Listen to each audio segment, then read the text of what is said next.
The November wind swept through the streets of Chicago's South Side with a brutal chill that cut straight to the bone, carrying with it the first flurries of snow from Lake Michigan. It was the kind of early winter evening where darkness fell like a curtain before dinner time, painting the city in shades of steel, gray, and bruised purple as flickering streetlights struggled against the gloom. Inside Rosie's diner, the warmth was a fragile sanctuary against the bitter cold outside.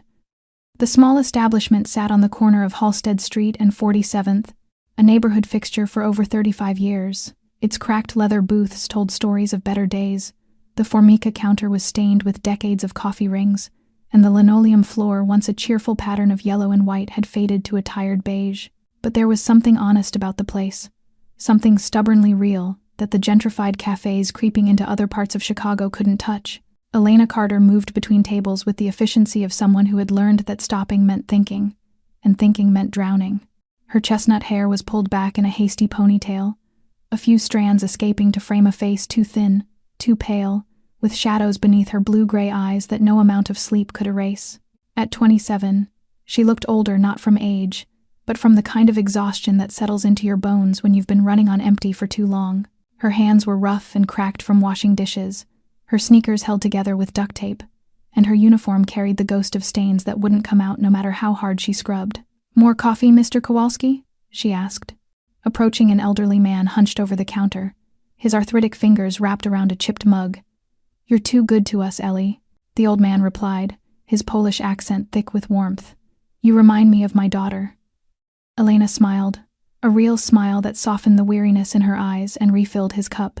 These moments, these small kindnesses exchanged between strangers who had become something like family, were the only things that made the 18-hour days bearable.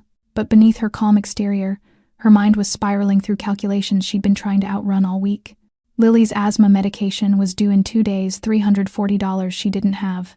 Lucas needed money for his college application fees. The landlord had taped another eviction notice to their door this morning. And somewhere in the back of her mind, Derek's voice echoed, "You can't survive without me, Ellie. You'll come crawling back, Mrs." Nguyen shuffled in from the cold, snow dusting her gray hair, pulling her worn shopping cart behind her. "Elena, child," she said in her soft Vietnamese accent, pressing a warm container into Elena's hands. "Leftover pho. You eat." Too skinny. The unexpected kindness made Elena's throat tighten. "Mrs. Nguyen, you don't have to. Your mother," the old woman interrupted gently, patting Elena's cheek with a weathered hand. "She watching you from heaven. She want you to eat." The mention of her mother sent a familiar blade of grief through Elena's chest. 4 years gone, and some nights it still felt like she was sitting beside that hospital bed, holding a hand that grew colder by the hour. Cancer had stolen her mother piece by piece, and Elena had been there for every terrible moment, learning to change IV bags, to crush pills into applesauce, to hold someone through pain when there was nothing left to do but witness. Those skills, forged in the darkest chapter of her life, had never left her. By 11:47, the diner had emptied into silence. Elena began her closing routine, wiping down the foggy glass door, her reflection a ghost staring back at her. Outside, the snow fell heavier now, muffling the city into an eerie quiet. She was just reaching up to flip the open sign to closed when she heard it, the scream of tires on ice, the sickening crunch of metal folding like paper, the explosion of shattering glass. Elena's head whipped toward the street just in time to see a black Mercedes Maybach spinning out of control, its headlights slicing wildly through the snow. It jumped the curb, clipped a fire hydrant, and slammed into a light pole 20 meters from the diner with a thunderous crash that rattled the windows in their frames. For a heartbeat, the world stopped. The old jukebox fell silent mid-song. Steam and smoke rose from the crumpled hood like dying breath. Elena's hand was still frozen on the door handle. Then instinct, the same instinct that had kept her mother alive for 3 extra months, that had talked Lucas down from panic attacks, that had held Lily through countless asthma attacks in the dead of night, took over. "Call 911. She screamed to no one as she yanked the door open and plunged into the biting cold. The snow stung her face as she ran. The driver, a large man in a black suit, was slumped against the steering wheel, blood trickling from his temple. Unconscious, but breathing. But it was the movement in the back seat that seized her heart. A child, a little girl, no more than 6 years old, with long dark hair and the widest gray eyes Elena had ever seen, eyes filled with pure terror. She was struggling against her seatbelt, small fists pounding against the window, screaming one word over and over, "Daddy, Daddy, Daddy." Beside her, A man in an expensive suit lay motionless, blood pooling beneath his head. Elena didn't think. She just moved. She had no idea that the unconscious man bleeding in the back seat was Dominic Valentino, the most powerful and dangerous mafia boss in Chicago, and that by saving his daughter's life tonight, she would set into motion a chain of events that would either destroy everything she had left or give her something she never dared to dream of. Our story begins to open a path into the hearts of those who are listening. This quiet moment becomes a small pause before we step deeper into the emotional journey ahead. And here, right at this threshold, I want to offer you a gentle message, something that helps us continue bringing warm, dramatic human stories to more people each day. If you are listening right now, I invite you to take a single second to subscribe to our channel, to press like, and to share this video with someone you care about. Your support does more than help the story travel farther. It becomes the quiet strength that allows us to keep creating scenes and moments that reach into the tender places of the heart. And where are you listening from tonight? Leave a comment with the name of your city, your country, or wherever you are hearing this story, so we can know the corners of the world that Elena and Mia's small journey has touched on this evening. We truly cherish every word you share with us. Now then, let us return to that fateful night, the moment when the lives of 3 people collided not only in an unexpected accident, but in the way they would alter one another's destiny forever. Elena rushed toward the crushed car, her bare hands trembling in the skin cutting cold, though she did not notice it at all, and the rear door on the little girl's side was jammed tight from the impact. The metal frame warped and twisted out of shape. She gripped the handle and pulled once, then twice, and on the 3rd attempt she poured the last of her exhausted strength into her arms, until the door tore open, with a high screech that cut through the frozen air. The child was still crying, her gray eyes swimming in tears as she looked at Elena as though she were the only light inside a nightmare. "It is all right. I am here now," Elena said, her voice strangely calm, the same tone she had practiced over hundreds of sleepless nights at her mother's bedside.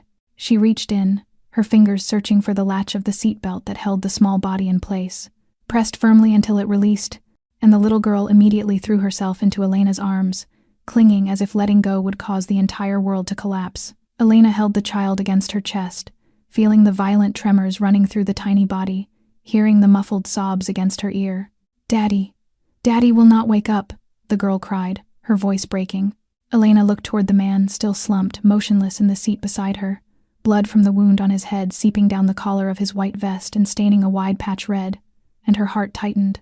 She placed the girl on the front seat where it was safer, then turned to the man again, and the old skills from 4 years ago rushed back as though they had never left, guiding her hands as they moved automatically. She pressed 2 fingers to his neck, searching for a pulse, and felt the faint yet steady beat beneath the skin.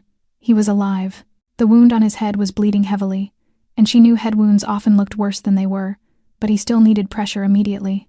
Without hesitation, Elena pulled off the apron that had followed her through 12 hours of work, folded it into a thick pad, and pressed it against the wound. The blood seeped through the fabric, warm against her fingertips, but she did not flinch. She had done this many times before, when her mother's nose bled from chemotherapy, when she changed dressings after surgery, when she had to keep calm during moments that would have sent anyone else into panic. "Hold this for me," she told the little girl gently, guiding those tiny hands to press down on the makeshift compress. "You are doing so well. You are helping your father." The child obeyed, her eyes still swollen with tears, though her sobs softened into small hiccups. Elena used her free hand to check the man for other injuries, and noticed the angle of his arm looked slightly off, possibly broken, though there was no external bleeding. She glanced toward the driver in the front, a large man in a black vest, still unconscious but with his chest rising and falling. Snow began drifting into the car through the open door, sharp and cold as 1,000 needles, and the child began shivering harder, her lips pale from cold and shock. Elena knew she had to keep her warm and calm until the ambulance arrived, so she slipped off her thin cardigan, the only coat she owned, and wrapped it around the girl. "What is your name, sweetheart?" she asked softly, trying to pull the child's focus toward her voice rather than the terror around them. "Am Mia," the girl whispered. "Mia? That is a beautiful name. My name is Elena. Would you like me to sing to you?" The little girl nodded, tears still falling. And there, inside a wrecked car beneath the winter night, with her father unconscious beside her, Elena began to sing. It was the song her mother had sung to her when she was small, the song she had sung to Lily during frightening asthma attacks. the song she had whispered at her mother's bedside during the final hours. Her voice was not beautiful, roughened by exhaustion and cold, yet it carried a truth so gentle, so human, that Mia stopped crying, her wide gray eyes fixed on Elena as though she truly were an angel, not one made of wings and light, but one made of breathing warmth and simple kindness. "Are you an angel?" Mia asked in a trembling whisper. Elena smiled, the first real smile she had managed in days. "No, sweetheart, I am just a waitress." But to Mia, in that moment, Elena Carter was the only angel she had ever known. The distant wail of an ambulance pierced through the silent snow, and Elena exhaled in relief, unaware that this night was only the beginning. The ambulance skidded to a stop, its brakes screeching, red and blue lights flashing through the thick curtain of snow and washing the street in urgent color, and two paramedics jumped out, racing toward the crushed vehicle with a stretcher and heavy medical bags. Elena kept pressing the apron to the man's head while holding Mia close, her body numb from the cold, yet she refused to let go. "You did very well," one of the paramedics said as he reached her, gently replacing her hands with sterile gauze. "You applied pressure exactly right." Elena nodded and stepped back, but Mia immediately wrapped her arms around Elena's neck, her small legs clinging tight as if afraid she would be taken away. "No, Mia will not go. Mia wants to stay with the angel," she cried, her voice sharp with terror. A female paramedic approached, trying to coax her gently. "Sweetheart, you need to go with your father. He needs you beside him." But Mia shook her head violently, burying her face into Elena's shoulder, her tears soaking through the thin fabric, and she sobbed as though being separated from Elena meant losing the last safe thing in this awful night. Elena felt her heart crack open. She knelt down in the snow, the icy ground seeping through her knees, lifted Mia's small face and looked into those tear-filled gray eyes. "Mia, listen to me," she said softly but firmly. "Your father needs you. He is hurt, and when he wakes up, the very first person he will want to see is you. Do you understand?" The girl hiccuped, her lower lip trembling. "But what if you go away? What if Mia never sees you again?" The question of a 6-year-old pierced straight through Elena, stirring memories of Lily crying in fear during asthma attacks, of Lucas at 13 asking why their mother had to leave. She understood the terror of losing someone, the instinct to cling to a stranger who offered even a flicker of warmth in the dark. Elena reached into her pocket and pulled out a small, worn handkerchief, the last keepsake her mother had left her, embroidered with the letter M at the corner, its pale blue faded with time. She placed it into Mia's hand and folded the tiny fingers around it. "This belonged to my mother," Elena said softly, her voice caught in her throat. "She gave it to me before she went to heaven. It is very important to me. Now I am giving it to you to keep, and I promise I will come back for it. Do you understand? I promise I will see you again." Mia looked down at the handkerchief, then up at Elena, her eyes still red yet no longer crying. "You promise?" "I promise," Elena whispered, smiling even as her lips were turning blue from the cold. "And I always keep my promises." Mia hugged the handkerchief to her chest and finally allowed the paramedic to lift her onto the small stretcher beside her father. The man was still unconscious, an oxygen mask placed over his face, bandages wrapped around his head. Elena stood watching as they loaded both father and daughter into the ambulance, and Mia kept turning back to look at her, clutching the handkerchief as if it were treasure. The doors closed, the siren wailed, and the vehicle sped away into the white snow, its lights fading until they vanished around the corner. Elena stood alone in the winter night of Chicago, snow gathering on the thin fabric of her clothes, her body shaking uncontrollably. She looked toward the direction where the ambulance had disappeared, her chest strangely hollow. She did not know the man's name, did not know which hospital they were going to, did not know if she would ever see the gray-eyed child again. But she had made a promise, and Elena Carter, no matter how brutal life had been, had never broken one. She turned toward the diner, still glowing with warm lights, walking across snow already rising to her ankles, heading back to the job that waited for her. Behind her, the bloodstains on the ground were slowly covered by white snow, as though the night had never happened at all. Yet Elena knew that something had changed. Elena stepped into the diner, the door chime giving a faint, tired ring as though it too had reached its limit, and the warmth inside washed over her frozen body in a way that hurt rather than comforted, as blood struggled to move again through veins that felt nearly frozen solid. She looked down at herself, at the blotches of dried and smeared blood staining her uniform, at the apron she had left somewhere out by the crushed car, at her hands with dark lines of dried blood caught beneath her nails. She walked to the sink behind the bar, turned on the faucet, and began to scrub. The water was as cold as ice, But she did not wait for warmth. She scrubbed harder and harder until her skin flushed red and the stranger's blood swirled away down the drain. Yet she still felt it on her hands, that warm and slick sensation lingering as if it had seeped into her skin. Elena drew a deep breath and forced herself back into the present. There was work to finish. She took a spare apron from the employee locker, tied it around her waist, and resumed closing the diner, wiping tables, stacking chairs, counting the register, logging the day's sales. Every action moved on muscle memory, familiar enough that she could perform them as her mind drifted somewhere far away. Mia's gray eyes kept appearing in her thoughts, her small voice calling her an angel still echoing softly. She wondered how the little girl was now, whether her father had woken, whether they were safe, but she had no way of knowing. She was only a waitress, a passerby who had happened to be in the right place at the worst possible moment. The clock on the wall showed 1:45 when Elena locked the diner door, switched off the lights, and stepped outside. The snow had stopped, but the wind still sliced through the night like a blade.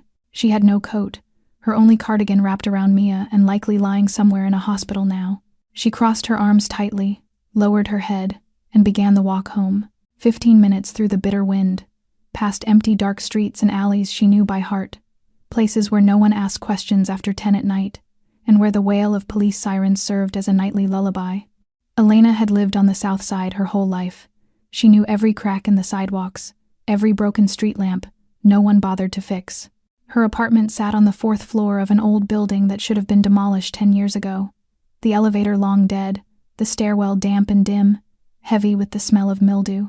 Elena climbed slowly, each step weighted with a fatigue that had long surpassed exhaustion. She opened the apartment door as quietly as possible. Inside, darkness pressed close, broken only by the thin beam of a street lamp leaking through a torn curtain. The room was small enough to feel like the walls were breathing down her neck. A worn double bed where Lucas and Lily lay curled beneath blankets. A frayed sofa where Elena slept each night. A tiny kitchen corner with a sink that dripped steadily, and walls mottled with black mold. But this was home, the only place where she could shield her siblings. Elena tiptoed to the bed and watched Lucas and Lily sleeping. Lucas, at 17, still looked like a boy when he slept, his tousled brown hair soft against the pillow, his features delicate like their mother's. Lily, 12 and smaller than her age from chronic asthma, breathed with a faint wheeze even in sleep. Elena stood watching them for a long moment, her chest aching with love and with guilt. She had not given them a better life. She had worked herself past breaking, yet it was never enough. It had never been enough. She backed toward the sofa and sat down in the dark. And for the first time in many months, Elena allowed herself to cry. Not loudly, only silent tears sliding down her cheeks, her shoulders trembling as she tried to stop the sobs. She cried from exhaustion, from loneliness, from losing her mother's handkerchief, from knowing that little gray-eyed girl was somewhere in a hospital without her, from the fear that she would not have money for Lily's medicine tomorrow. But when the first light of dawn crept through the window, Elena wiped her face dry. She had 2 hours to sleep before her next shift. There was no time to be weak. There was no one else to rely on. Only her, and the 2 sleeping children she would protect at any cost. The alarm rang at 5 in the morning, only 2 hours after Elena had fallen asleep. Her body protested every movement as she forced herself upright, her head spinning, her eyelids heavy as if packed with sand. She glanced at the bed where Lucas and Lily slept, their breaths steady in the cold air of a room without working heat. Elena dressed quietly, pulling on her worn janitorial clothes, drank a glass of cold water for breakfast, and left the apartment before sunrise. Her cleaning shift began at 6 in a downtown office building. As always, Elena arrived on time, received her supply cart, and started from the 1st floor.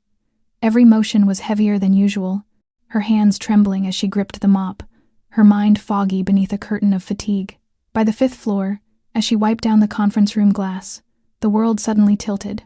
Elena grabbed the doorframe, fighting to stay upright, as black spots flickered before her eyes.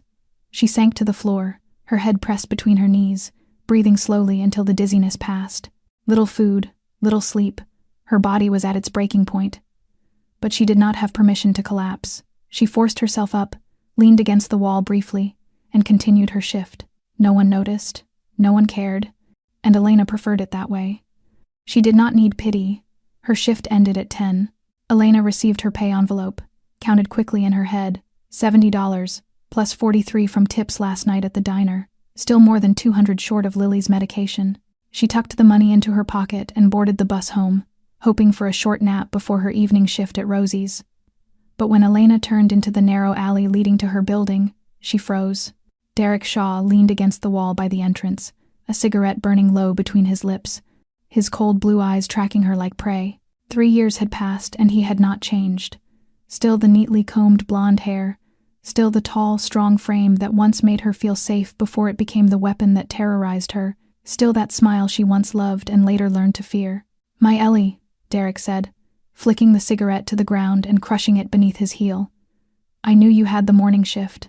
I have been waiting an hour." Elena wanted to turn and run, but her feet felt nailed to the pavement.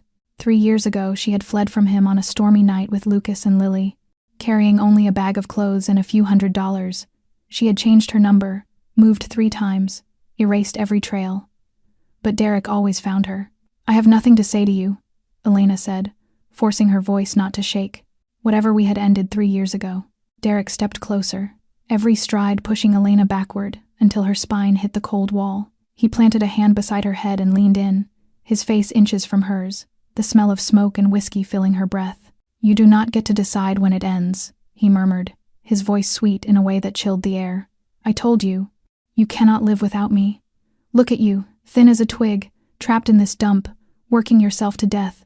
Come back to me and I will give you a better life. I would rather die than go back to you." The words had barely left her mouth before Derek clamped his hand around her wrist, squeezing until Elena winced. She tried to pull away, but he was too strong, the pressure tightening, promising bruises like all the ones before. Still stubborn as ever, Derek growled, the sweetness vanishing, revealing the monster beneath.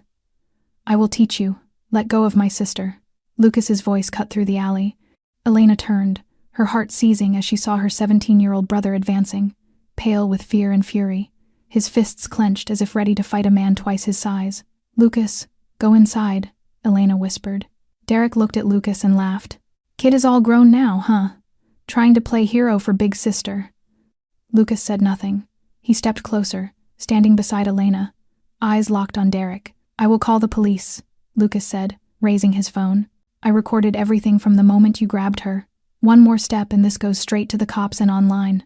Derek glanced at the phone, then at Lucas, then at Elena. Slowly he released her wrist, stepped back, and smirked. "Fine. I will go. But remember this, Ellie. You cannot hide from me forever. I will be back, and next time there will not be a kid to save you." He walked away, his footsteps echoing on the concrete until they vanished around the corner. Elena stood shaking, a bruise already forming on her wrist. Lucas wrapped his arms around her, and for the first time Elena saw that he was no longer the 13-year-old boy crying beside their mother's bed. "Are you okay?" he asked softly. Elena nodded, though she did not know if it was true. Derek would return. He always returned. And this time, she no longer knew if she had the strength to run again. Dominic Valentino opened his eyes, and the first thing he felt was the violent pounding in his skull, as if someone were hammering from inside his head, and the harsh white glare above forced his eyes to narrow, while the sharp scent of antiseptic burned in his nose, and the steady beeping of the heart monitor filled the air around him. A hospital. He was in a hospital. Memory returned like a flood, the car skidding on the icy road. Mia's terrified scream, the brutal impact, then darkness. Mia. His heart seemed to stop for a beat. He pushed himself upright despite the tearing pain in his head and the cast around his left arm. "Where is Mia?" he rasped, his voice so hoarse he barely recognized it. "Where is Mia? Sir, calm down." Marco Russo, his right hand for more than 20 years, shot up from the chair beside the bed, the 45-year-old man with salt and pepper hair and a face marked by old scars, placing a steadying hand on Dominic's shoulder, firm but gentle, keeping him from rising. "Mia is fine. Just minor scrapes and a mild concussion. She is sleeping in the room next door and Rosa is with her." Dominic exhaled, his entire body sagging with relief. His daughter was safe. Nothing else mattered. "What is the situation?" he asked, regaining a trace of his usual authority. Marco pulled his chair closer, lowering his voice even though the private suite was heavily guarded. "The car lost control on the slick pavement. No sabotage. Tony is recovering. A head injury, but the doctors say he will be all right. You suffered a head trauma, significant blood loss, and a broken left arm. The doctors say you are very lucky." Dominic nodded, though he knew there was more than luck involved. He remembered a whisper of something, A gentle voice, a lullaby, the faint smell of coffee and vanilla. "Someone saved us," he said slowly, searching through the fog of his memory. "A woman. She bandaged my wound." She sang to Mia. Marco nodded, a flicker of surprise crossing his eyes. "You remember quite a lot." "Yes, there was a woman. A waitress at a diner near the crash site. She ran out the moment she saw the accident, forced the door open, pulled Mia out, stopped your bleeding, and kept the girl calm until the ambulance arrived. Mia called her an angel." Dominic closed his eyes, a faint image of a thin face and gray-blue anxious eyes surfacing in his mind. "What is her name?" "Elena Carter, 27 years old, employed at Rosie's Diner on Halsted Street. I had preliminary information gathered." Marco took out a thin file and set it on the table beside the bed. Dominic lifted it with his right hand, flipping through the pages. A still image from a security camera showed a slender woman in a server's uniform. Chestnut hair pulled into a ponytail. A weary face carrying a stubborn resilience. He read further. "Father died when she was 8. Mother passed from cancer 4 years ago, currently raising 2 younger siblings. A 17-year-old brother and a 12-year-old sister with chronic asthma, working 3 jobs simultaneously. Waitress, office cleaner, weekend babysitter, nearly $50,000 in medical debt from her mother's treatment, at risk of eviction due to unpaid rent." And one detail made Dominic pause for longer than the rest. "Survivor of 2 years of domestic abuse by a former boyfriend named Derek Shaw. Escaped 3 years ago. But he still harasses and threatens her. She lives like this," Dominic murmured, his voice darkening. Marco nodded. "She works 18 to 20 hours a day, sir. And that night she ran out into the snow with no coat, stood there in the freezing wind until the ambulance came. She gave Mia her mother's handkerchief to hold on to, promised she would come back for it." Dominic looked down at the photograph of Elena Carter. A woman with nothing, no money, no power, not even a coat to keep warm, yet she still threw herself into danger for strangers.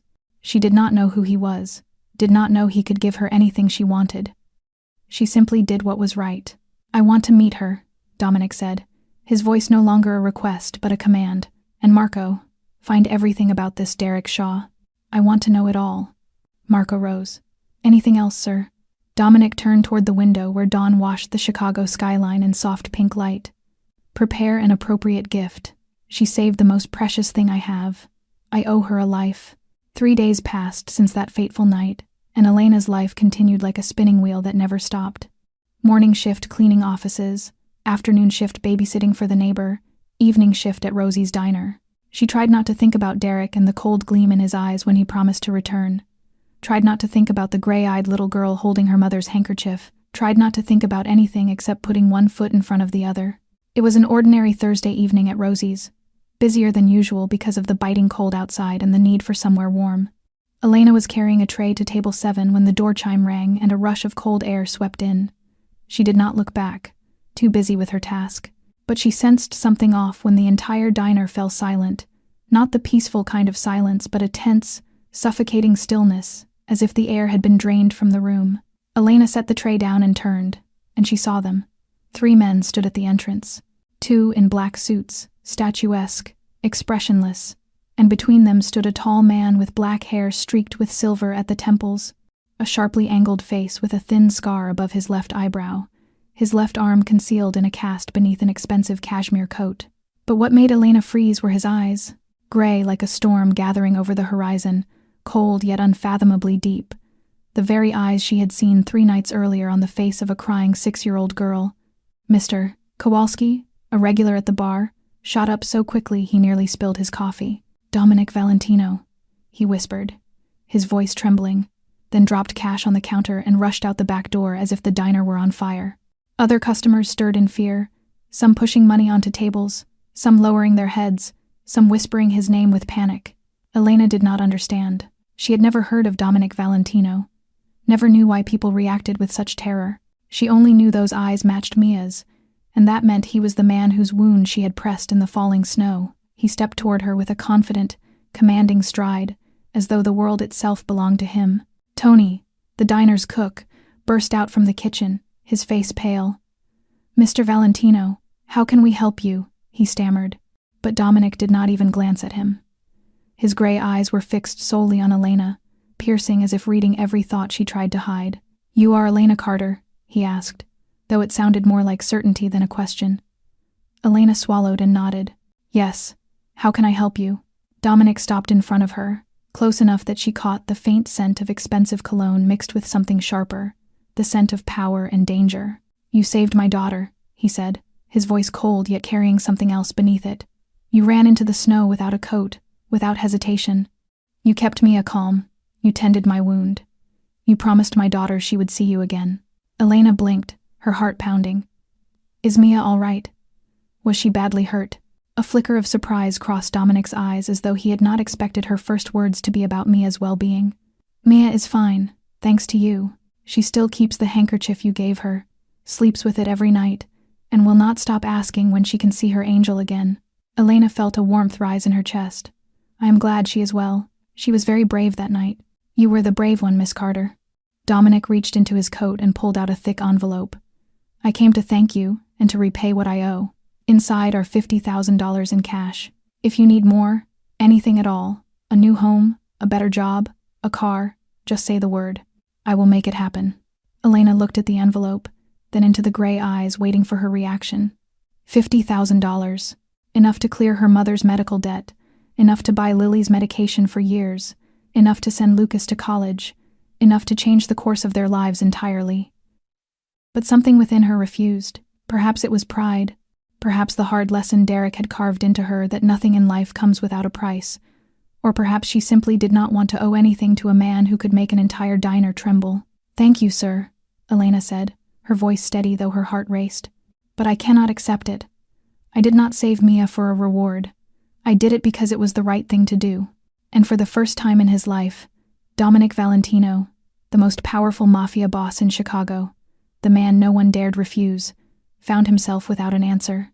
Dominic stood there with the envelope still in his hand, his gray eyes fixed on Elena, as though she were some unfamiliar creature from another world. For in his life everything had a price and everyone could be bought, and he was accustomed to people bowing to his money and his power, accustomed to the world rearranging itself the moment he lifted a finger. Yet this thin woman in a cheap waitress uniform had just refused $50,000, as if it were nothing more than a handful of loose change. You do not understand, Dominic said, his voice steady yet carrying something else beneath it. Perhaps curiosity, perhaps irritation at being refused. I am not a man who likes to owe anyone. You saved my daughter's life. This is not charity, it is a rightful repayment. Elena shook her head, her gray-blue eyes meeting his without a trace of fear. And I am not someone who sells kindness, she answered quietly. I already told you, I did not do it for money. Mia was a terrified child, and I did what any person with a conscience would do. Not everyone would do the same, Dominic replied, his voice dropping lower. That night, dozens of people passed by before the ambulance arrived. No one stopped. Only you. Elena was silent for a long moment, then asked the only question she truly cared about. Is Mia really all right? I mean, truly all right. Is she having nightmares? Is she afraid of cars now? After a trauma like that, children often suffer more in their minds than in their bodies. Dominic blinked, thrown off guard. No one had asked him about Mia's emotional state, only doctors speaking about her physical injuries, subordinates asking about security, sycophants wanting to impress him. Yet Elena Carter, a woman with nothing, cared about whether his daughter had nightmares. Mia still asks about you, he admitted, his voice softening slightly. Every night before bed she asks when her angel is coming to take back the handkerchief. I think you are the only good thing she remembers from that night. Warmth flickered in Elena's eyes. Please tell Mia that her angel misses her very much, she said gently, and that she was incredibly brave. Dominic looked at her for a long moment, then slid the envelope back into his coat, understanding that forcing her to accept it would only push her farther away, and instead he drew a black business card with silver lettering and placed it on the counter. I respect your decision, he said simply, but if you ever change your mind, or if you need anything at all, call this number, day or night. Elena glanced at the card but did not pick it up. Dominic gave her a small nod, turned, and walked out with his two men following close behind, the door chime ringing as they left, and the glossy black Mercedes outside rolling away into the night. The entire diner exhaled as one, murmurs rising from every corner. Tony hurried to Elena's side, his face pale as paper. Do you know what you just did? He whispered sharply. You just turned down money from Dominic Valentino. Dominic Valentino. Elena frowned. I know he is Mia's father, But who is he that everyone seems terrified of him? Tony scanned the room nervously, then tugged her into the shadowed corner behind the bar. You really do not know. Dominic Valentino is the most powerful mafia boss in Chicago. The Valentino family controls almost everything underground in this city. People say he has killed dozens. They say if he wants someone gone, they disappear without a trace. You just refused the money of one of the most dangerous men in America. Elena felt her blood turn cold. Mafia. She had saved the daughter of a mafia boss. She had refused a reward from a man whispered about like a legend of death. She had looked straight into the eyes of one of the most dangerous men in this city and told him she did not want anything from him. Her hands began to tremble, but not from fear. She looked down at the black card lying on the counter, the silver letters glinting under the diner lights. Do you regret it? Tony asked, voice tight with worry. Elena picked up the card and turned it between her fingers, thinking of Mia, of those gray eyes filled with terror and hope, of the unconscious man whose wound she had held closed under the falling snow, with no idea who he truly was. No, she said softly, her voice calm in a way that surprised even her. I did the right thing, and I will never regret that. She tucked the card into her apron and returned to work, for there were still tables to serve and hours to finish before she could go home. And no matter how much the world tilted, Elena Carter still had to keep moving. A week passed since the night Dominic Valentino had walked into Rosie's diner, and Elena tried to forget the strange encounter. The black card stayed inside the drawer of her nightstand, not discarded but untouched, and life continued with its usual rhythm, shifts stacking on top of shifts, numbers running through her mind, and the constant fear of Derek lingering behind her like a shadow. On Saturday night, her shift ended at midnight. Tony had left early because his wife was ill, and Elena locked the diner alone before stepping into the freezing Chicago air, tightening her thin thrift store coat around her shoulders. She cut through the alley she always used, a shortcut that saved 5 minutes, and on a night this cold 5 minutes mattered.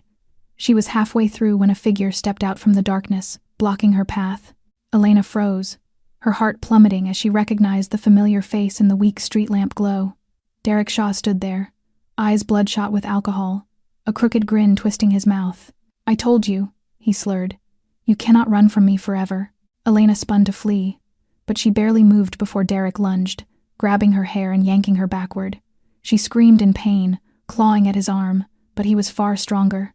He slammed her against the wall, her face hitting the rough brick, warm blood running down her forehead. 3 years, Derek growled, his breath thick with whiskey. 3 years I waited. 3 years I searched. You think you can leave me without consequences? Let me go, Elena gasped, struggling, and Derek twisted her wrist painfully before striking her across the face, sending her crashing to the ground, her skull smacking the cold concrete and the world spinning with bright spots of light. You are coming back with me, he hissed, grabbing her collar and dragging her upward. Whether you want to or not. You belong to me, Ellie. Forever. Elena tried to call for help, but the blow to her head blurred her senses, trapping her voice into nothing more than a weak whimper.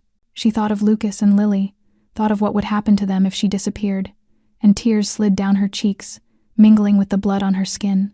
Then suddenly the pressure on her collar vanished. She heard a heavy thud, the sound of a body hitting the wall, Derek's cry of pain. She forced her eyes open just enough to see 2 dark figures pinning Derek to the ground, one kneeling on his back, the other twisting his arms behind him. Do not kill him, a familiar voice said sharply. Marco Russo stepped out of the shadows, his scarred face cold as stone as he stared down at Derek writhing on the pavement. The boss wants him alive to face consequences. For now, get out of this city and never come back. Otherwise, next time it will not just be broken bones. The 2 men hauled Derek upright, and Elena heard the crack of something snapping, Derek's scream echoing down the alley, then the dragging steps fading away. Marco knelt beside her, the hardness in his eyes softening. Miss Carter, can you hear me? Elena nodded weakly, dizziness washing over her. You work for Dominic Valentino. Yes, the boss ordered protection for you the moment he left the diner. We have been monitoring Derek Shaw for a while, but tonight he acted faster than expected. I am sorry we did not reach you sooner. Elena wanted to say she did not need protection, that she could manage on her own, but when she tried to stand, her knees buckled and everything blurred, and before she hit the ground, strong arms caught her. Bring the car, Marco commanded. We are taking her to the boss. Elena wanted to protest, wanted to say she needed to go home to Lucas and Lily, but her consciousness drifted like a boat losing its anchor, and the last thing she felt before darkness closed in was the scent of expensive leather and the deep voice of someone on the phone saying they were on their way back to the estate. Elena woke to a dull throb pulsing behind her eyes and the soft scent of lavender drifting through the air, and she blinked several times, trying to understand where she was, staring up at a soaring ceiling adorned with ornate classical patterns, a chandelier glittering with crystal light, deep red velvet curtains, and beneath her a cream leather sofa softer than anything she had ever touched in her life, a setting so far removed from her cramped apartment that it felt like another universe. "You are awake, thank goodness," a middle-aged woman with streaks of silver in her dark hair and a kind, gentle face said as she approached with a damp cloth in her hand. "I am Rosa, housekeeper for the Valentino family. Stay still. Let me change the bandage on your head." Elena tried to sit up, but a wave of dizziness pressed her back down, and Rosa placed the cool cloth against her forehead before carefully checking the wound already cleaned and wrapped. "You have a minor head injury, but no stitches needed," she murmured. "The bruising on your face will fade within a few days." Elena looked around again, trying to collect her thoughts, and through the wide window she saw an enormous garden with a marble fountain, perfectly trimmed hedges, and a tall iron gate enclosing the grounds like a fortress, and she realized this was Dominic Valentino's estate, so extravagant it made her feel like a stain on a pure white page. "My brother and sister," she whispered, her voice raspy. "Lucas and Lily, they are home alone. I have to go." "The boss already sent people to watch over them," Rosa reassured her. "They are safe, do not worry." Before Elena could protest, the door opened, and Dominic Valentino stepped inside, wearing a white shirt with the sleeves rolled up, the collar slightly open, a stark contrast to the impeccably controlled image he had presented at the diner, although his gray eyes remained the same, sharp as steel, and in this moment burning with a contained fury. "Leave us," Dominic said to Rosa, not as a request but a command, and she nodded and slipped out, closing the door behind her. Dominic stood looking at Elena for a long breath, his jaw tight, the muscles in his arm coiled as if restraining a storm. "Derek Shaw," he said at last, his voice low and dangerous. "He abused you for 2 years, stalked you for 3 more, and tonight he nearly killed you. Why did you not tell me?" Elena pushed herself upright, managing it despite the ache in her skull. "That is not your concern," she answered. "Derek is my problem. I can handle him." "You call being beaten unconscious in a dark alley handling it," Dominic retorted, stepping closer, his gaze drilling into hers. "If my men had not reached you in time, what do you think would have happened?" Elena said nothing, because she knew exactly what would have happened. She had known it for years. She had lived with that fear longer than she cared to admit, yet she had built her life on surviving alone, and did not know how to accept help from anyone, least of all from a Mafia boss she barely knew. "I do not need your protection," she insisted, her voice sharper than she intended. "I do not want to owe anyone, especially someone like you." "Someone like me," Dominic repeated quietly, a fleeting expression crossing his eyes, something that might have been hurt or might have been cold amusement. "What do you think you know about someone like me?" "I know who you are," she said, meeting his gaze without flinching. "Tony told me. You are Dominic Valentino, the man who controls the underworld in Chicago. People fear you because you are dangerous. I have lived with a dangerous man before. I will not make that mistake again." Silence filled the room, heavy and suffocating, until Dominic exhaled, a weary sound she had not expected from a man who carried the world like a weapon. "I am not Derek Shaw," he said softly. "I would never hurt you, but I will not stand by while someone else does. You saved my daughter's life, and I owe you. Let me pay that debt." Elena wanted to reject him again, but something in his gray eyes stopped her. Not threat, not calculation, but something that resembled sincerity. "Derek Shaw will never touch you again," Dominic said, his voice a vow carved from stone. "That is the only thing I ask you to accept. Everything else you are free to refuse." And for the first time in her life, Elena did not know what to say. Before she could answer, small footsteps pattered rapidly down the staircase, quick and excited like the heartbeat of a child, and the door burst open as a tiny whirlwind with long black hair flying behind her sprinted inside. "Angel lady," Mia cried, her wide gray eyes glowing as if she were seeing a miracle, wearing pajamas covered in teddy bears and pink slippers, clutching something Elena recognized instantly, the worn handkerchief embroidered with the letter M. Before Elena could react, Mia flung herself forward, wrapping her little arms tightly around Elena's neck, her face pressing into her shoulder. "Mia knew you would come. Mia knew it," she declared, her voice trembling with joy. Every night, Mia prayed and asked Mommy in heaven to let the angel lady visit her. Elena felt her chest tighten, and her arms instinctively came around the small, trembling body, holding her close, as though it were the most natural thing in the world. "Mia, I missed you too," she whispered, her voice shaking with emotion. "Are you feeling well? Are you sleeping better?" Mia lifted her head, her gray eyes sparkling like starlight. "Mia is very well. Look, Mia still keeps your handkerchief," she said proudly, lifting it for Elena to see. "Mia sleeps with it every night. Rosa says Mia should wash it, but Mia will not because Mia does not want to lose the angel smell." Elena laughed softly, a real smile brightening her tired face, and only realized she was crying when Mia raised a small hand to wipe the tears from her cheek. "Are you hurt?" the little girl asked, panic edging her voice. "Who hurt you?" Then Mia turned toward Dominic, her voice suddenly fierce. "Papa, someone hurt the angel lady. Papa, make them go away." Dominic did not answer his daughter. He stood frozen, his gray eyes fixed on the sight before him, Elena holding Mia in her arms, the two of them wrapped around each other as if they belonged, and on Mia's lips was a smile, a true smile, radiant and innocent, a smile he had not seen in 4 years, not since the day Isabella died in his arms from a bullet meant for him, not since Mia had retreated into silence and fear, clinging to him as though terrified he too would vanish. 4 years he had hired the finest child therapists, bought every expensive toy, done everything a father could do, yet none of it brought back his daughter's joy. And now, this woman he had met only twice, a fragile waitress with nothing but an old handkerchief to her name, had accomplished what all his wealth and power could not. "Papa, can the angel lady stay with us?" Mia asked, hope shimmering in her eyes. "Can she read to Mia every night? She sings beautifully, Papa, like Mommy did."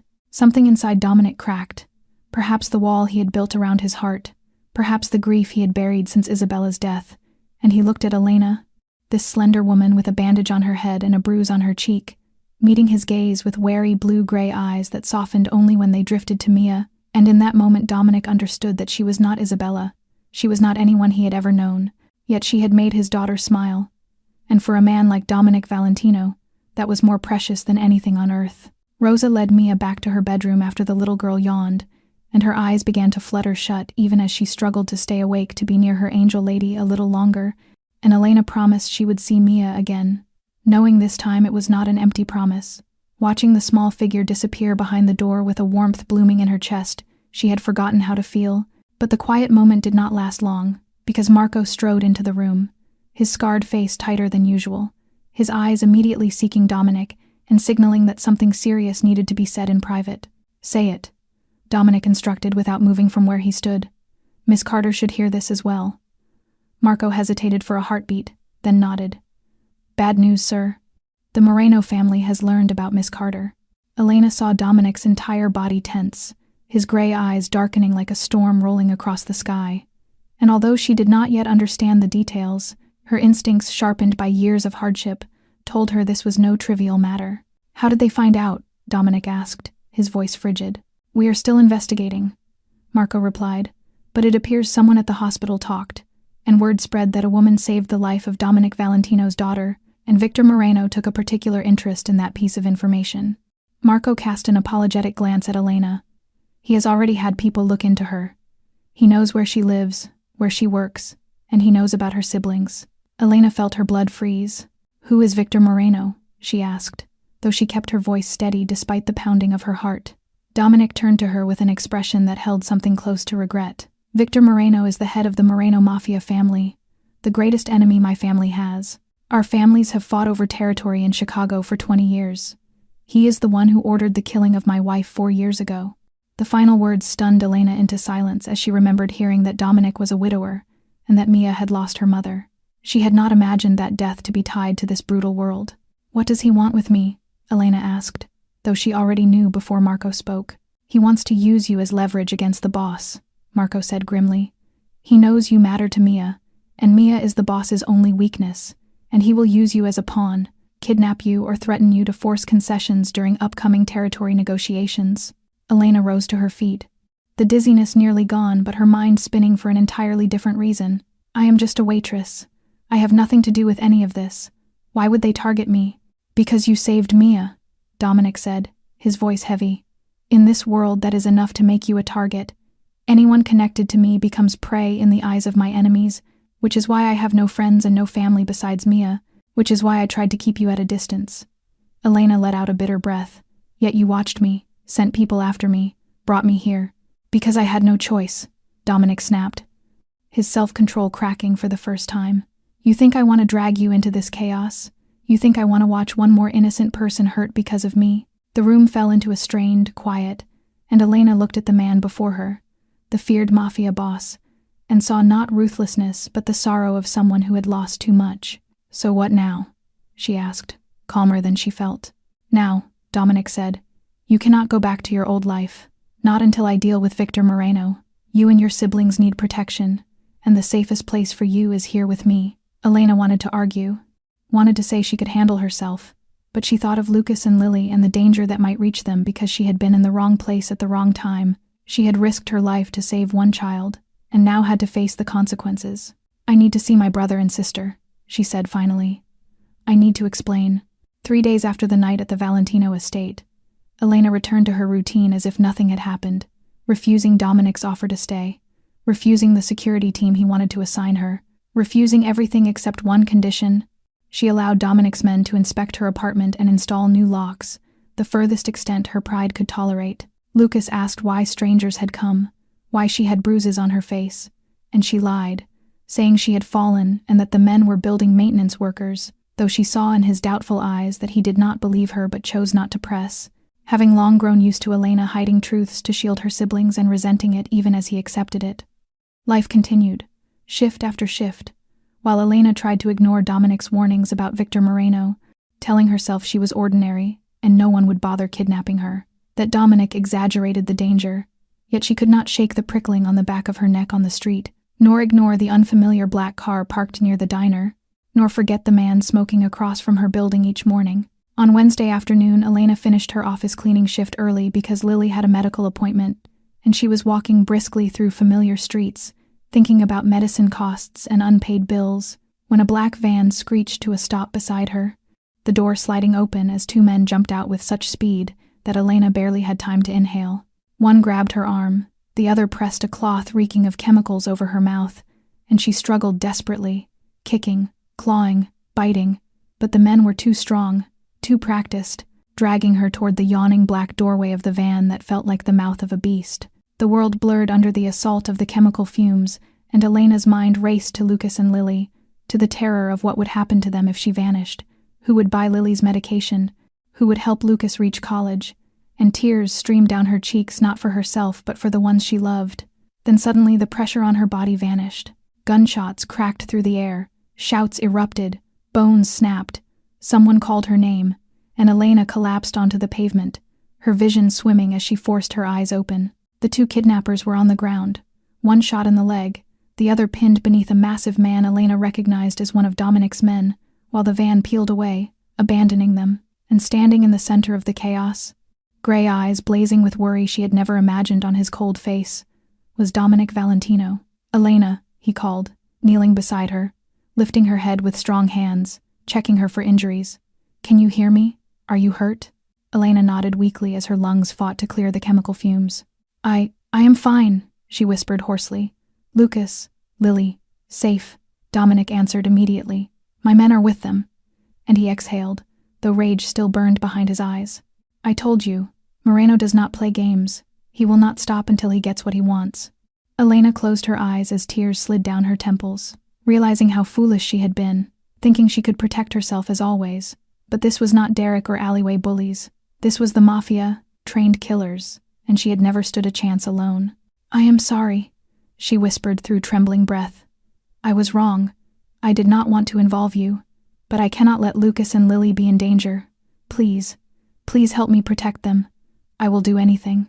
Dominic's eyes softened, and he reached up to gently wipe her tears with his thumb. "You do not need to apologize, and you do not need to do anything in return," he said quietly.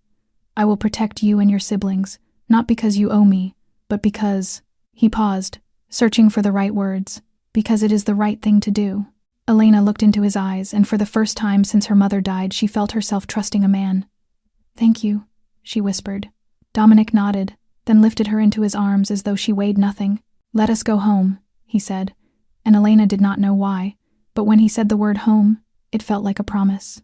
That afternoon, a black SUV brought Elena, Lucas, and Lily to the Valentino estate, along with a few small bags that contained everything the three siblings owned.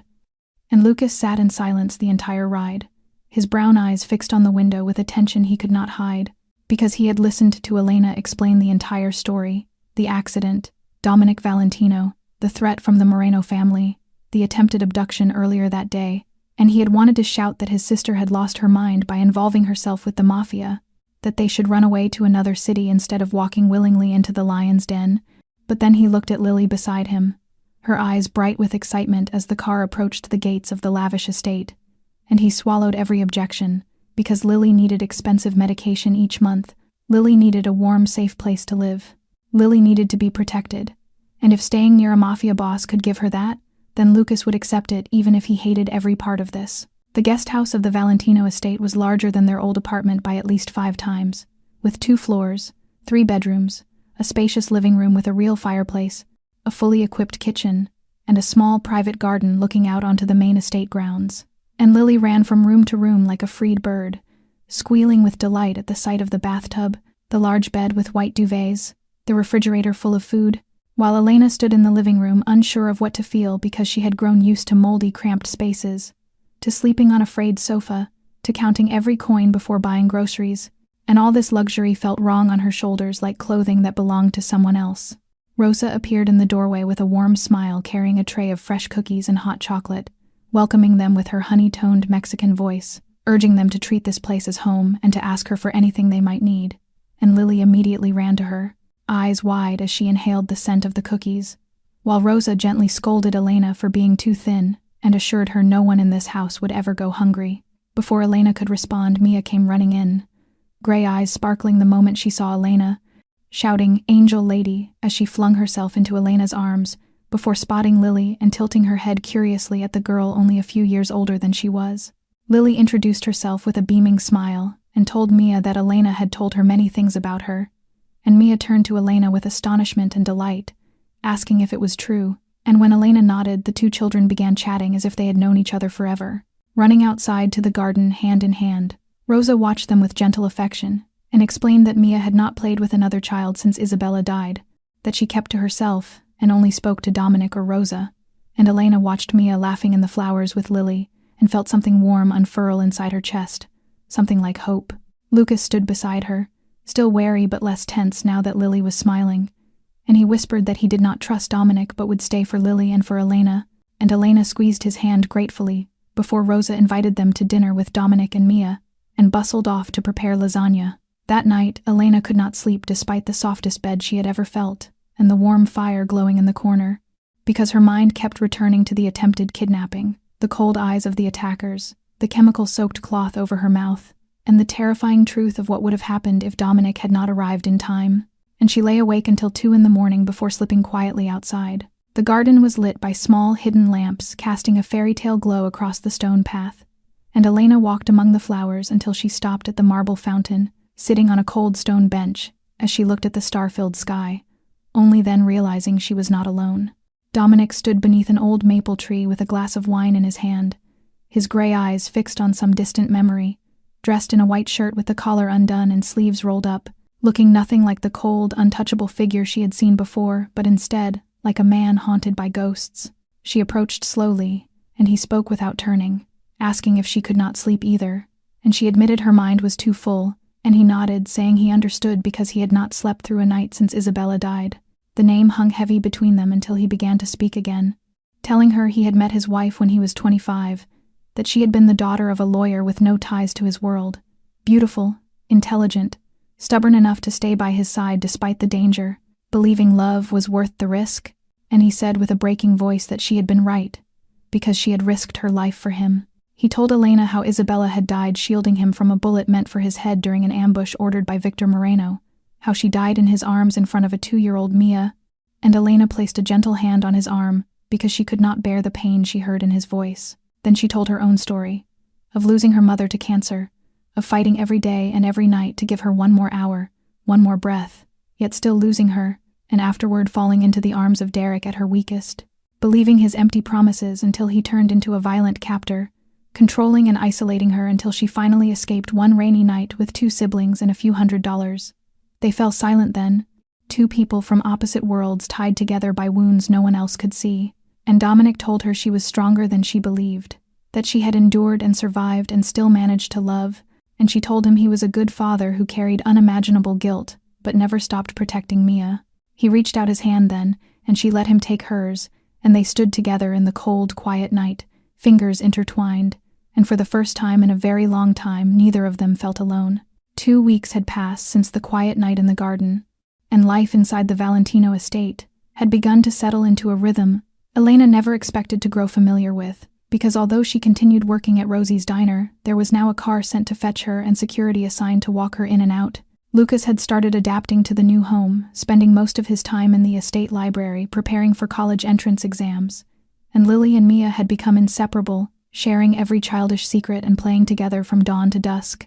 Yet the person who stayed closest to Elena was none other than Mia herself, the 6-year-old with storm-gray eyes who followed her everywhere like a small shadow. Each morning, Mia rushed to the guest house to eat breakfast with her before school. Each afternoon, she waited at the door with 100 stories to tell the moment Elena returned.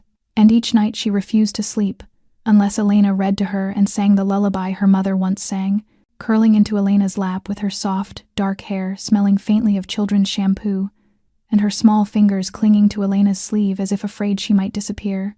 One weekend afternoon, Rosa taught Elena and the girls how to make cookies in the sprawling kitchen, and with Lily also joining the lesson, the 4 of them turned the room into a delightful chaos of flying flour and echoed laughter, while Mia stood on a stool stretching her tiny hands to cut dough into star shapes, tongue sticking out in concentration as she proudly presented a lopsided piece to Elena, who crouched down to help shape it properly.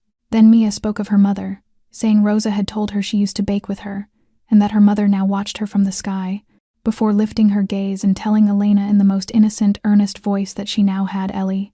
And she asked the question that made Elena's breath falter, asking if Ellie could stay with her forever, because she did not want Ellie to leave the way her mother had, and Elena knelt and wiped the flour from Mia's cheek and promised she would not go anywhere, and Mia flung her arms around her, whispering that she loved her, that Ellie was like her second mama, before murmuring the words that shattered Elena's heart wide open. Ellie mama. And Elena froze with tears spilling uncontrollably as she held the small, warm child to her chest, crying not from sorrow, but from a happiness so sharp it hurt. And when Mia saw the tears, she cried too, wiping Elena's cheeks with flour-covered hands while leaving white streaks on both their faces, unaware that Dominic had been standing at the doorway for a long time watching the entire scene. From the moment Mia called Elena Ellie mama to the moment they clung to each other in tears, and for the first time in 4 years, the cold steel heart of Chicago's most feared Mafia boss, stung with warmth and grief so fierce, it blurred his vision, and he slipped away quietly with a decision already carved into him that he would protect Elena Carter at any cost, not only because she had saved Mia but because she had given his daughter something he could never give, the love of a mother. The next morning, the atmosphere in the estate shifted sharply, and Elena noticed it as soon as she stepped out of the guest house. Because the number of guards had doubled and their expressions were taut, Rosa hurried Mia and Lily back inside, insisting they stay indoors. Lucas was told not to leave the guest house, and Dominic had shut himself in his office since dawn with Marco and a stream of men moving in and out with grave faces. No one told Elena anything, and when Rosa only shook her head anxiously, Elena's unease grew until just before noon she decided to find out for herself, approaching Dominic's office, only to freeze outside the half-open door, when she heard Marco's voice revealing that Victor Moreno had obtained photographs taken that morning of Elena, Lucas, and Lily walking from the guest house to the main estate, and he had sent a message calling Elena Dominic's little bird, and threatening that it would be a shame if something happened to her and the 2 children, demanding the Southport territory in exchange, or he would send Dominic their remains piece by piece, and Elena went cold to the bone, leaning against the wall, trying to steady her breath.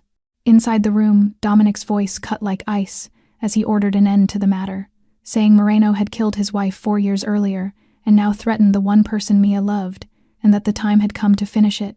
And when Marco asked for instructions, Dominic said that tonight Victor Moreno would die. Elena pushed the door open then, unable to stand still another second, and both men turned in shock as she stepped inside, trembling yet resolute, asking if he truly intended to kill a man, and Dominic dismissed Marco before facing her, trying to explain that she did not understand. But she forced him to explain why this had to happen, why there was no other way, and Dominic told her with a raw edge that Moreno had taken Isabella, had attempted to kill Mia by sabotaging the car, and was now threatening to butcher Elena and her siblings, asking her what she expected him to do, sit and wait for Moreno to strike first. Elena told him she did not want him to stain his hands with blood because of her, that she had seen too much violence in her life and did not want to be the reason he killed again. And Dominic said she was not the reason because Moreno should have died long ago, and she was merely the drop that overflowed the glass. But Elena stepped closer, crying as she asked what kind of man he would become if he killed again, how Mia would grow up knowing her father's hands were red, begging him to tell her there was another path. Dominic stood rigid as if every word she spoke pierced him, and when she placed his hand against her wet cheek telling him not to shut her out, not to carry this alone, that if he wanted to do this for her she deserved to know. Dominic looked into her tear-blurred eyes and felt the walls he had built for years tremble, because he was not accustomed to someone crying for him, fearing for him, standing with him, and in that moment he no longer knew how to breathe. The room lay steeped in a heavy silence, broken only by their unsteady breathing and the soft crackle of the fireplace, and Dominic remained where he stood with his hand resting on Elena's cheek, feeling the warm tears slipping through his fingers as something inside him warred between the instinct to pull away and rebuild the wall she had broken, and the deeper inability to do so, and his voice turned rough as he said she did not understand, that she did not understand how he had lived since Isabella died, how every night when he closed his eyes he saw her blood on his hands, saw the light leave her gaze, heard Mia crying for a mother who would never answer, and how he had sworn never again to let anyone he cared for die because of him. And Elena looked at him with her heart aching at the raw anguish in his storm-gray eyes, and asked why he had let her into his life, why he had allowed her to remain here, allowed Mia to call her Ellie Mama, allowed her to believe she might belong to this place. And Dominic's voice cracked like shattered glass as he erupted with the truth that he could not stop himself, that she thought he wanted this but did not understand how every morning he woke thinking of her, how watching her hold his daughter stirred something he had believed dead for 4 long years, that he had tried to keep his distance and remind himself that she was only someone to whom he owed a debt. Yet she had broken every barrier he had built and now he was afraid, and when Elena whispered what he feared, he looked straight into her eyes without hiding, and said he feared losing her, feared watching her die in his arms the way Isabella had, feared Mia losing another precious person, and feared the intensity of what he felt for her because it was stronger than anything he had ever known. Elena could not speak, could only stand there looking at the man the city feared, now stripped of armor and vulnerability, and she did not know who moved first when their lips finally touched. The first kiss not gentle nor sweet like fairy tales but forged from pain and longing, from years of loneliness and the terror of abandonment, and Dominic kissed her as though she were air, and he was drowning while Elena kissed him back as if it were the last warmth she would ever know. And when they parted both breathless with their foreheads pressed together, she whispered that she would not let him kill because of her, that there had to be another way. But Dominic told her there was none with Moreno, because the man would not stop until one of them was dead, and Elena only nodded as if accepting something unspoken before leaving his office, with a heart weighted with dread while a different plan formed inside her mind, because she would not allow Dominic's hands to be stained with more blood for her, and she would not let this war continue endangering those she loved, and if Victor Moreno wanted her, then she would give him exactly what he wanted. That night, after the entire estate had fallen asleep, she quietly took the phone of a guard dozing in the hallway, searched through the call logs for unfamiliar numbers, and finally sent a message saying she was Elena Carter and wanted to meet Victor Moreno alone, to exchange herself for the safety of the Valentino family and her siblings, telling him to name a location, and the reply came within 5 minutes, with an address in the abandoned Southern Industrial District, and the instruction to arrive within 1 hour alone, or the agreement was void. Elena wrote a letter and left it on Dominic's pillow, knowing he would find it when he checked on Mia, as he did every night. And in that letter she apologized and said she could not allow him to spill more blood because of her, that she would resolve this herself, asking him to care for Mia, Lucas, and Lily, promising she would return if things went well, and asking him, should she not survive, to tell Mia her Ellie Mama loved her very much, and she confessed that she loved him though she had never said it aloud. She slipped out through a blind spot in the security system she had discovered while playing hide-and-seek with the girls, ran into the cold, called a taxi, and gave the driver Moreno's address, and when the car stopped before a deserted warehouse, Elena understood she was stepping into the lion's jaws yet did not turn back. walking instead toward the half-open metal door and vanishing into the dark without knowing.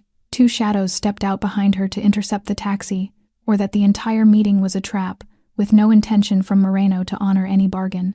And the last thing she registered was a sharp blow to the back of her skull and a man's cold laughter telling her she was foolish for thinking she could walk away. Dominic could not sleep with their kiss still burning on his lips and her words echoing in his mind. And at 2 a.m. he rose to check on Mia and saw the letter on his pillow, his heart stopping as he read the trembling script again and again. Before he tore from the room like a storm, shouting for Marco and ordering everyone awake because Elena had gone to meet Moreno alone, and the estate exploded into chaos with lights and running footsteps and ringing phones, as Marco arrived pale-faced reporting he had traced the signal from the phone she used to contact Moreno to the abandoned industrial district, warehouse number 7, and Dominic commanded every man available to prepare while ordering Marco to call Agent Rodriguez from the FBI and tell him Dominic would deliver Victor Moreno on a silver platter in exchange for immunity for his family. The fleet of black cars tore through Chicago's night like a streak of rage and fear, Dominic gripping his gun with only one thought in his mind: Elena, who had risked herself for him and Mia and those she loved, doing what Isabella had done 4 years earlier, and Dominic swore he would not allow history to repeat itself. Warehouse number 7 stood decrepit in the desolate district with Moreno's men surrounding it. But Dominic had more soldiers and had something Moreno lacked: the desperation of a man on the brink of losing someone he loved, and the gunfight erupted fiercely, with shattering glass and ricocheting bullets, as Dominic led the charge like a feral creature, cutting down every guard in his path, oblivious to danger and focused solely on reaching Elena. He found her in the basement tied to a chair with dried blood on her forehead and her lips swollen, while Victor Moreno stood beside her with a gun to her head, smiling with venom as he mocked Dominic for arriving quickly and taunted him about letting his wife die. And Dominic leveled his weapon with every muscle pulled taut while meeting Elena's tear-blurred gaze, trying to tell him not to worry. And he demanded Moreno drop the gun because his men were defeated and the FBI was coming. But Moreno laughed that he did not fear federal agents and would kill the girl before doing anything else. Yet his words were cut short by a gunshot from behind, as Marco slipped through the back entrance and hit Moreno in the shoulder, sending him crashing down as Dominic kicked the weapon away and seized him by the collar with hell-cold eyes, confessing he should kill him and make him suffer as Isabella had. But when Elena's trembling voice begged him not to, Dominic froze, remembering her plea not to stain himself further, and he looked at Moreno and then at Elena being freed by Marco and made his decision, declaring he would not kill the man because death was far too merciful, sentencing him instead to live out his days imprisoned with every crime imaginable stacked upon him. And he handed Moreno to Marco to deliver to the FBI before rushing to Elena, falling to his knees and touching her bruised face with shaking hands, whispering that she was insane, that she had almost died and almost left him alone. And Elena smiled weakly, apologizing for trying to stop him from carrying more blood. And Dominic held her tightly, promising she must never do such a thing again because he could not lose her. And when she whispered he had not killed Moreno, he answered that it was because of her, all because of her, and he kissed her forehead and her eyes and her cheeks and her mouth, vowing to protect her forever and never let anyone harm her again. And in the ruined warehouse, with police sirens approaching, they held each other and wept, 2 souls finally finding one another in the dark. 6 months had passed since the terrifying night at the warehouse, and Elena Carter's life had changed in ways she had never dared to dream. Victor Moreno was now serving a life sentence in federal prison for dozens of crimes ranging from human trafficking to murder, and the shadow that had hovered over the Valentino family had finally dissolved, while Derek Shaw no longer posed a threat either, having been expelled from Chicago and barred by court order from going near Elena under warning of consequences no one wished to imagine. Elena continued working at Rosie's diner, not because she needed the money but because she chose to, for the little diner with its cracked leather stools and faded floors had become part of who she was, a place where she found meaning in her small connections with Mr. Kowalski, Mrs. Nguyen, and Tony. And though Dominic had asked her dozens of times to quit, she refused each time with the stubborn smile he had grown to love, telling him she needed the job to remind herself of where she came from, and to never forget the hard years that had shaped her. Alongside her shifts at the diner, she had enrolled in an online nursing program, pursuing the dream she had set aside when her mother passed away, and Dominic had paid the entire tuition, a gesture Elena accepted without protest because she had learned that allowing someone to love her was, in its own way, an act of love in return. Each night, after Mia fell asleep, Elena would sit at Dominic's office desk studying anatomy while he reviewed business reports, the two of them sharing the kind of peaceful silence that felt like home. Lucas had received his acceptance letter to MIT with a full scholarship, a dream he had once believed he must abandon because of their circumstances. And when he read that letter, he cried for the first time since their mother died, and Elena held him, whispering that their mother would be proud. Though Lucas remained cautious of Dominic, he had begun calling him by name instead of the cold Mr. Valentino, and sometimes they even watched basketball together on Saturday nights. Lily was the one who transformed the most. With proper medication and good nutrition, her asthma was fully under control. Her cheeks glowed with color, her eyes sparkled, and her laughter rang through the mansion every day as she and Mia became sisters not by blood but by choice, sharing everything from dolls to secrets, and each called Elena by different names that meant the same thing, Lily calling her sister, and Mia calling her Ellie Mama.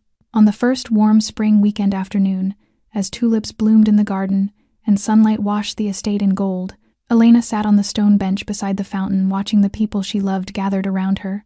Lucas teaching Lily how to play badminton on the lawn, the two children's laughter chiming like bells while Mia ran between them begging to play despite being too small to hold a racket, and Rosa stood on the porch wiping her hands on a cloth, gently scolding them not to fall while her eyes gleamed with joy, and beside Elena sat Dominic with his hand intertwined with hers as naturally as breathing. They did not speak, simply watched the children play, and tears pricked Elena's eyes from the sheer force of happiness as she remembered freezing nights in a rundown apartment, skipped meals so she could buy Lily's medicine, and the bruises Derek had left on her body. Realizing how far she had traveled from the exhausted girl who had worked 18 hours a day to survive, to the woman now sitting here loved, protected, and belonging. When Dominic asked what she was thinking, brushing his thumb over the back of her hand, Elena turned to him with tear-filled eyes and said she was thinking about how strange life was, how if she had not run outside into the cold November night, if she had ignored that car, if she had not saved Mia, she had no idea where she would be now. And Dominic replied that she would still be herself, a good, resilient, loving person, and that he was only lucky she had chosen to save his daughter that night. But Elena smiled and said it was not luck, it was fate, then rested her head on his shoulder as she gazed at the sunlit garden. Mia ran to her, throwing herself into Elena's lap, followed by Lily and then Lucas, who stood beside them wearing the rare soft smile he saved only for family. And Rosa came out carrying a tray of cold lemonade. They stood there, a peculiar family forged not by blood but by love and sacrifice and the choices made in their hardest moments. And Elena knew she had finally found the place she belonged. The story of Elena and Dominic had come to an end, but the lesson it left behind remained, reminding us that life often brings trials that feel impossible to overcome, and nights so long we fear no light will ever return, yet a small act of kindness can alter a life forever, not just another's but our own. Elena had saved Mia not for reward but because it was the right thing to do, and that simple act opened the door to a happiness she had never imagined. This story also reminds us that family is not defined solely by blood, but by those who choose to love and protect each other. And wherever you are in your life, whatever burdens you carry, remember that there is always a light at the end of the tunnel, and sometimes angels reveal themselves in the form of ordinary people. Thank you for staying with this story until the final moment. If the journey of Elena and Dominic has touched your heart, please subscribe to our channel, like this video, and share it so more people can hear stories as meaningful as this one. We would love to know how this story made you feel, whether it reminded you of anything in your own life, or whether you have ever met unexpected angels along your path. Please share your thoughts in the comments below, as we always treasure hearing the honest emotions that come from the depths of your hearts. Wishing all of you good health, joy, and peace each day. And remember that you deserve love, and sometimes happiness arrives from the places we least expect. Goodbye, and see you in the next video.